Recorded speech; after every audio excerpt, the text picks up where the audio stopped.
आज महाराज जी ने काफी अच्छा ज्ञान दिया है, आप भी सुने मैं भी ये सुनूंगा। बताइए टाई क्यों लगाए हो आप?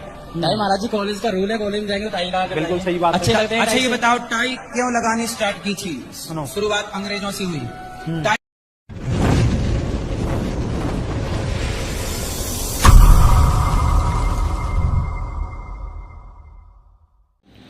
नमस्कार प्रेस लॉर्ड मु आपण देखुं एबे मुडा ब्लॉगर यूट्यूब चैनल आज्ञा आम देश में ब्रेन वाश बाबा माने बाहरी से कथा जदि आपण मानि जाती ताहले आपणकर ब्रेन निहाती वाश हो केमिति वाश करती देखु आपण धर्मावलंबी होइथिबे ईश्वर विश्वास होइथिबे आ धर्मपरायण जीवन काटिबा को चेष्टा करुथिबे आ सच्चोट जीवन आपण पाखरे थिबो ठीक सेतिक बेले बाबा माने एमिति कथा कहि दियंती जे आपणकर सच्चोट जीवन सरलपणीय मन से कथा से भाषा को विश्वास करने को बाध्य हेबे से भिडियोटी देखंतु बुझी पारबे केमिति ब्रेन वाश करंती। आज महाराज जी ने काफी अच्छा ज्ञान दिया है, आप भी सुने मैं भी ये सुनूंगा। बताइए टाई क्यों लगाए हो आप? टाई महाराज जी कॉलेज का रूल है, कॉलेज में जाएंगे तो टाई लगा के बिल्कुल जाएंगे। सही बात है। अच्छे लगते हैं अच्छा टाई ये से। बताओ टाई क्यों लगानी स्टार्ट की थी? सुनो। शुरुआत अंग्रेजों से हुई। टाई लगाना भारतीय परंपरा है कि अंग्रेजों की अंग्रेजों की नाक बहती है, ठंडे प्रदेश में रहते हैं ना वो, तो अच्छा। नाक पहुंचने के लिए लगाती थे वो।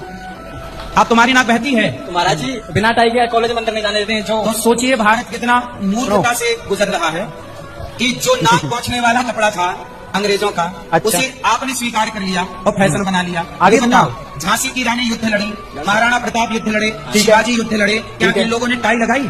अच्छा। महाराज जी उनका पहनाव जो था वो अलग था। तो ये बताओ भारत का ये जो आपने पहना है ये भारत का पहनावा है कि अंग्रेजों का? ये तो अंग्रेजों का ही है। तो ये बताओ जिन अंग्रेजों ने तुम्हारी बहन बेटियों के साथ बलात्कार किया, भारत को लूटा, ये इस बात से दिक्कत है मुझे। अब ये क्या करेंगे, कन्वेंस करेंगे, धीरे धीरे उसका ब्रेन वॉश करेंगे। लेकिन मैं ये पूछना चाह रहा हूँ, क्या अगर ये टाई लगा के ना जाए इंटरव्यूज वगैरह में तो ये जॉब ले पाएगा? जब सिस्टम ही ऐसा है, कल्चर ही ऐसा है, तो वो बेचारा टाई लगाएगा ना। और दूसरी बात, इसके टाई लगाने से महाराज जी को दिक्कत है। खुद विदेशी कारों में घूमते हैं, विदेशी घड़ियों को इस्तेमाल करते हैं, वॉल्वो जैसी कार का इस्तेमाल करते हैं। इवन इस माइक में भी बोल रहे हैं विदेशी माइक है, फिर भी बोल रहे हैं, इससे दिक्कत नहीं है। बस टाई भारतीय नहीं है, विदेशी है, इस वजह से इनको दिक्कत हो गई। खैर, बल्कि जिस यूट्यूब से ये वीडियो लिया गया है इनका, वो भी विदेशी है, अमेरिका का बना है। फेसबुक, इंस्टाग्राम, सब कुछ, ये भी 90% से ज्यादा चीजें विदेशी इस्तेमाल करते हैं। और लेकिन स्वदेशी होने का हम लोगों को ज्ञान देते हैं। महाराज जी हम बिल्कुल स्वदेशी होंगे, सबसे पहले आप होके दिखाएं। सोशल मीडिया विदेशी है, इनको इस्तेमाल ना करें प्लीज। ए भिडियो आप निहाती बुझी पारे जे बाबा केमिति प्रकार ब्रेन वाश करते ए प्रकार बाबा माने शास्त्र ज्ञान अल्प भोकिबा ज्ञान अधिक करती आ लोक मानू केमिति आदाय करा जीव, लोक मानू केमिति टणा जीव, एमिति कुहुक कथा गुड़िक से माने कहबाकू चेष्टा करती आउ कहती। ए भिडियो आप देखिले ए बाबा जनक जहाँ को निंदा करछुती तार जिनिस को ही व्यवहार करछुती। टाई को नहीं इंग्रेजी मानू को केते अजब कथा कहले, किंतु से ही इंग्रेजी मानकर माउथ, से इंग्रेजी मानक पोशाक, से ही इंग्रेजी मानक टेक्नोलोजी मोबाइल को व्यवहार करी से मानू निंदा करुछुती।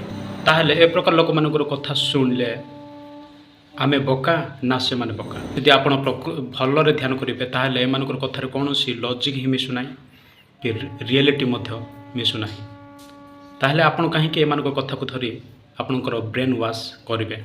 से प्रिय दर्शक बंधु, जनक कथा को शुणा पूर्व ध्यान आपण देवाक पड़ो और रखा पड़ो ताहा सत ना मिछ, आपण केते प्रयोज्य अटे, आपण केते उपकारिता अटे, यहाँ आपण अनुध्यान करने पड़ो। आपण जेकोसी धर्मीय विश्वासी हूँ ना कहीं यह निहाती परीक्षा करने को चेष्टा करने पड़ो।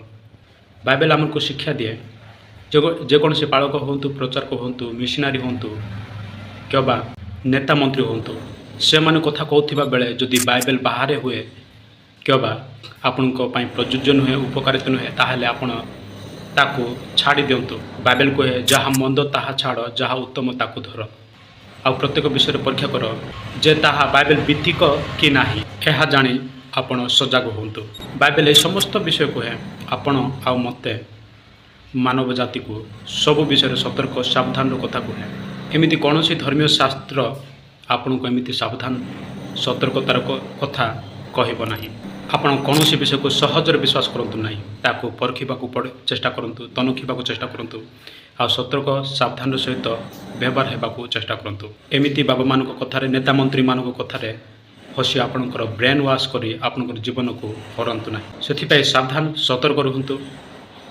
ଯେଉଁ ପ୍ରଭୁ ଯେଉଁ ଶାସ୍ତ୍ର ଆପଣଙ୍କୁ ସତର୍କ ସାବଧାନର କଥା କୁହେ ଆଉ ଉତ୍ତମ ବିଷୟକୁ କୁହେ ଆଉ ଏ ପ୍ରକାର ଲୋକମାନଙ୍କୁ ଚିହ୍ନିବାକୁ ଜଣାଏ, ସେହି ଶାସ୍ତ୍ରର ଈଶ୍ୱର ଠାରୁ କୌଣସି ଈଶ୍ୱର ସତ୍ୟ ହୋଇନପାରେ।